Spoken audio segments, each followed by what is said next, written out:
Dans cette interview, dans sa suite Jospin, il y a aussi ce qui s'est dit dans les rues, que vous payez de vues pour votre artiste sur la chaîne YouTube. Est-ce que vous payez de vues pour l'artiste? Qu'en dites-vous? Et comment est-ce que vous expliquez cette ascension bluffante de votre artiste qui est Bargo Sirbajo? Je n'ai jamais été d'accord avec votre langage du genre payer de vues pour booster la vidéo de l'artiste. D'abord, premièrement, la chaîne de l'artiste Bargo, c'est une chaîne qui est monétisée.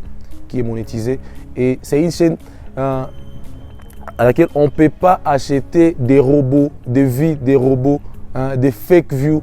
Parce que si une fois on achète des fake views, déjà la chaîne de l'artiste sera bloquée immédiatement. Tu vois. Mais il y a une façon aujourd'hui de faire la promotion de YouTube, de faire la promotion des plateformes. À Goma, nous avons encore l'ignorance et c'est ce qui bloque encore les côtés management des artistes. C'est là qui travaille avec beaucoup d'artistes à Goma.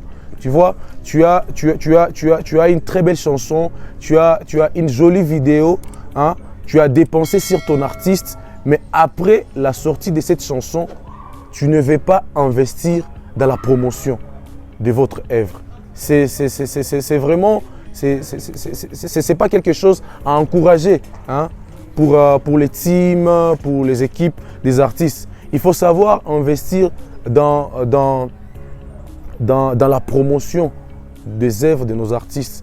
Parce que Bargo, c'est là, nous, on travaille sur un projet et après la sortie, nous, on se focalise beaucoup plus sur la promotion de notre œuvre. Si tu pars sur les plateformes des téléchargements, les plateformes digitales, tu vas comprendre que il y a la chanson qui est en train d'être consommée, non seulement en dehors de Goma, non seulement à Goma ou en RDC, mais en dehors du pays, tu vois. Et pour ce qui est de la chaîne YouTube, aujourd'hui, il y a une façon de promouvoir la chaîne YouTube de l'artiste, tu vois.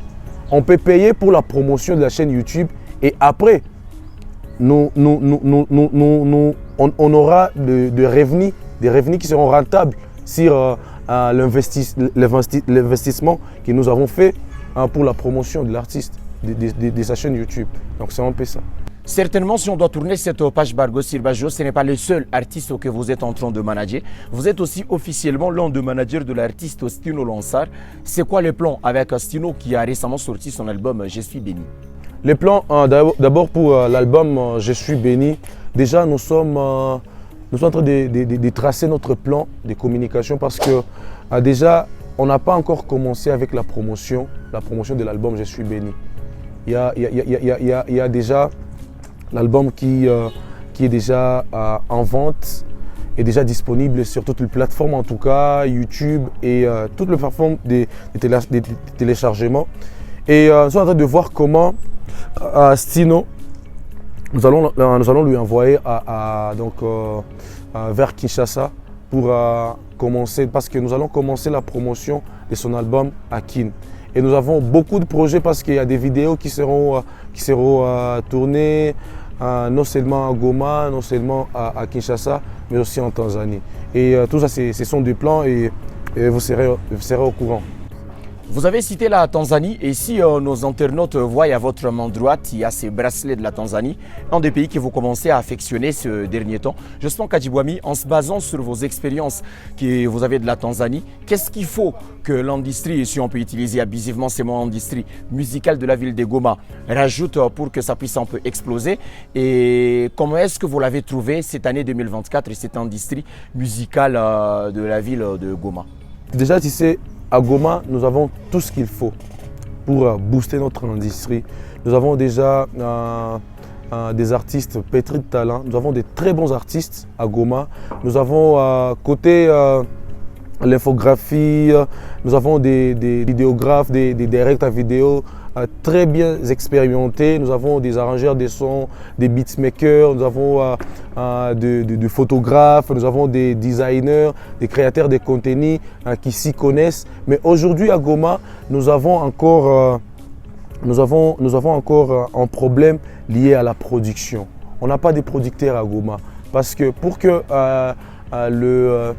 l'industrie explose, il faut qu'il y ait des personnes, des gens pour investir dans la musique, dans le secteur événementiel, les secteurs culturels de chez nous. Et ça, à Goma, on n'en a pas. Nous avons que des mécènes chez nous. Nous avons des mécènes, nous avons des personnes qui sont là pour peut-être, il te donne 500 $ et il est là pour, donc tu vas me chanter, tu vas. Mais on n'a pas encore des personnes qui mettent de l'argent pour investir dans des artistes, tu vois. En tout cas, ça je l'ai dit parce que moi je fais la Tanzanie et je connais comment ces pays fonctionnent dans les cadres événementiels, dans les cadres culturels, le fait d'investir dans des artistes de la Tanzanie. Et aujourd'hui, la musique de la Tanzanie contribue à 70% au développement de leur pays. Donc, il y a déjà le gouvernement qui investit de l'argent dans des artistes, des cinéastes, tout cela parce qu'il y a eu des gens qui se sont donnés en avance pour investir dans la musique, tu vois. Et donc, c'est un peu ça. Mais aussi, nous avons encore un problème lié à des salles de spectacle.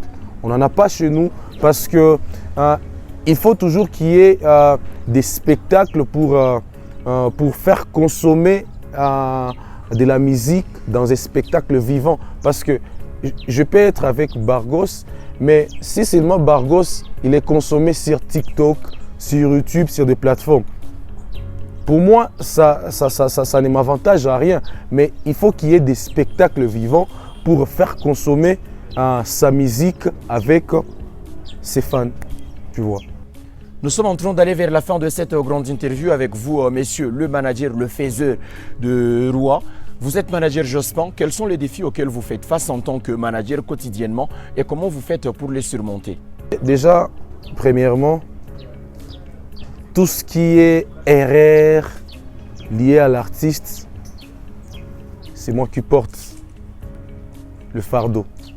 Même sur les réseaux, il y a des fois, la nuit, quand je me repose, j'essaye un peu de scroller Facebook, TikTok, Instagram. Et tu vois, quand il y a des critiques sur l'artiste, il y a toujours mon nom qui est là. Jospin n'est pas professionnel. Jospin, c'est pas quoi. Jospin. Et tu vois, c'est quelque chose que si tu n'as pas un mental d'acier, donc tu vas arrêter.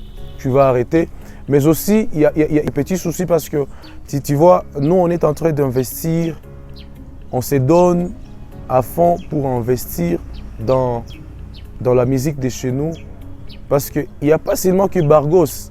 Il y a beaucoup d'artistes avec qui moi je travaille, mais je suis encore dans l'ombre, tu vois. Mais au moins avec Bargos, c'est vraiment officiel. C'est vraiment officiel. Sinon, c'est officiel et tout.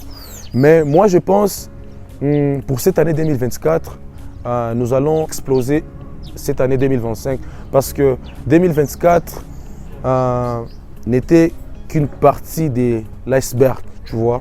Et pour cette année 2025, moi je pense que nous allons faire l'essentiel pour montrer à la face du monde que Goma, nous avons des artistes et nous allons montrer aussi à la face du monde que nous pouvons aussi créer notre industrie.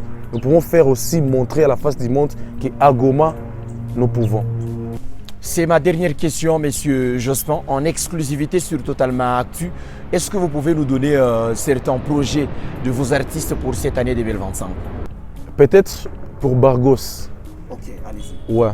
Pour Bargos, nous allons faire un stade pour cette année. Wow. Cette année, nous allons faire un stade. Mais aussi, pour cette année avec Bargos, nous allons lancer un maxi-single, EP. Ouais. Un maxi-single, mais aussi un stade pour l'artiste Bargos cette année. Jospin Kadjibouami, merci pour la franchise dans vos réponses dans cette grande interview. C'est toujours un grand plaisir de faire face à vous. Hein. Donc c'est un plaisir en tout cas. Mesdames et messieurs, nous sommes à la fin de cette grande interview qui recevait le manager Jospin Kadjibouami. Allez sur notre chaîne YouTube, aimez cette émission, partagez-la au max et abonnez-vous. Laissez aussi vos avis en commentaire par rapport à tout ce qu'il a donné comme réponse. Et nous, on se retrouve dans une prochaine grande interview. Merci à tout le monde de nous avoir suivis.